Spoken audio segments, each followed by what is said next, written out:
Hi, Steve Summers and Robby Boydstun for educ.com. Robby, it's February 2013, but we're now talking recruiting 2014 because just last week the National Letter of Intent were signed for this last class. But now we're going into the next year. What's going on with recruiting for Oregon right now? Oregon's got about a dozen offers out right now around there. They're starting aggressive early, and that's a telling sign. They had a very strong end to the recruiting class for 2013. Picked up some good names. Now they picked up some surprises too, and they got that confidence rolling, and I think Helfrich and the rest of the coaching staff doesn't want to stop that. They want to attack as early as possible. You're seeing schools like Ole Miss and USC already starting to get commits, verbal commits, and I mean that's not uncommon. There's a lot of factors that play into that. Kids' favorite schools growing up, and maybe wanting to get the process out of the way early, but. Fact of the matter is that Oregon still wants to be one of those schools that does want to kind of get there, wrap up some recruits, and then keep them on, and they're doing that so far. Well, we know that Coach Mark Helfrich has to be pleased about the class he just signed, but with this upcoming class, are we seeing any particular geographic area that the Ducks are looking at more than any place else? Actually, it's kind of interesting. While there are some kids from the Northwest that they're looking at, kids on the West Coast, they actually have quite a few offers out for kids back east. And back east, I also kind of include Louisiana there. They're kind of more center in the country. But states Louisiana and then east of the Mississippi, they've got quite a few offers out. And I think there's a deep talent pool in those areas, something that you won't find in the Northwest.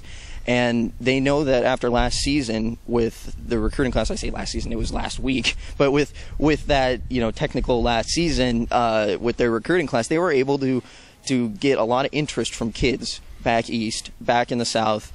A guy like Jake Pisarcik, who was on no one's radar, and Oregon went in, swooped in, and got him. Is just an example of a kid, Jawan Williams, a kid out of Georgia. They went in there and got him and took him away from SEC country. And so I think they're garnering a lot of interest, and that's, in my opinion, that's a belief in their brand. They've built this brand over the last decade or so. The uniforms, everything that's gone into it. They attack social media, and now they're becoming relevant nationwide. And so these kids, they have all the regional schools they're interested in, and then you'll see Oregon, and that's kind of the interesting thing, because it's not a school that you think of as they don't have great weather, it's not flashy, but they have the Nike influence and they have that brand that they're building now, and kids want to come and play for them. Now, for the 2013 class, there were a total of 19 signees. Mm-hmm. Possibly there could be more that will go against the 2013 class. But let's look ahead at 2014. How many slots do you think will be open for recruits this year? It'll be up in the 20s. I think about mid-20s, 25, 26. It depends, again, who. I think I looked up, there was about 27 kids that will be gone from the roster after next season.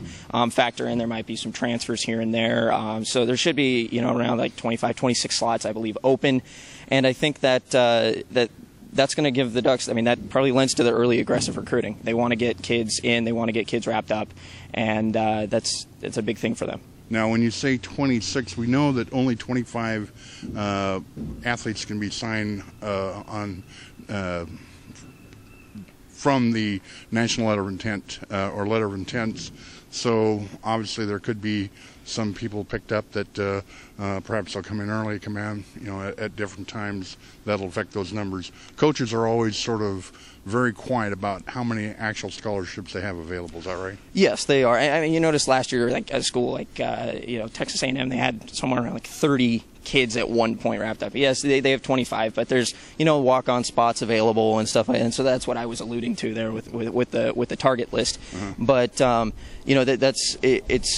there's going to be a lot of slots open. It's not going to be the small recruiting class that you saw last season, and I don't think there's going to be as much panic now that they're being as aggressive as possible. There's not going to be a coaching shift, at least that we know of now. It's very early. I'm sure Helfrich will get his time. So that takes away a lot of uncertainty. They'll be able to wrap kids up earlier, and Helfrich is a very, very aggressive recruiter. We saw that.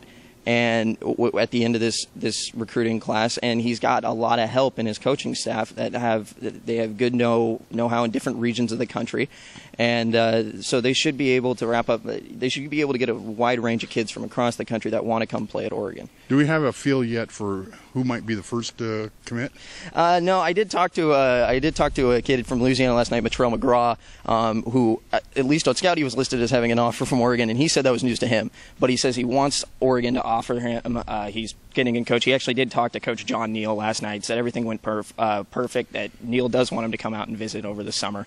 So I haven't gotten a sense really yet if Oregon's going to lock one up in early February. But with the offers out and a lot of offers from the East Coast, I think a lot of those kids are going to want to come out, come visit. A lot of them haven't seen Oregon before, and for example, a guy like McGraw says, I don't want to commit to a school without having to visit. They want to take their visits. I think they're learning from past classes as well, too, where kids, they jump on the first school they see, and then they realize later, oh, I kind of wanted to check out that school. I kind of wanted to check out that school. So I think the kids are learning to be a little bit more patient with the process. They're getting advice from people saying, take your time, take your time. So, could you get a kid like Thomas Tyner, who was a very, very early committed for Oregon? Yes. Would I expect it today? No, but it's something to keep your eye out on. There's gonna be more and more offers coming through this week. I wrote an article on Monday, and from that point on, Oregon had picked up 6 offers by the end of the week, or they had offered 6 more kids. So we know they're going to start rolling in, and that's when you're going to start keeping your eye on. Okay, especially keep your eye on local Northwest kids that maybe have ties to Oregon that want to come and play at Oregon. That's been their dream school.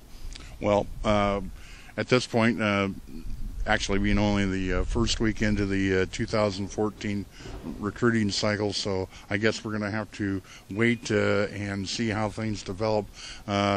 Any other closing thoughts? Well, I would say, it's an exciting process, but it's a year-long process. And, it is February, and we still have 51 more weeks to go until National Letter of Intent Day. So I would just say, as much as the recruiting frenzy keeps growing year by year, and we see it, just stay patient, and you're going to see a lot of kids come through. I don't think this will be as turbulent of a year, but again, I'm speaking 1 week into the process. Anything can change, anything can happen. With Oregon last year, they had 9 solid commits with 3 weeks to go and ended up with 19. So, anything can happen. Well, we'll look forward to seeing how things progress for the Ducks in the 2014 recruiting class. For Robby Boydstun, this is Steve Summers for educ.com.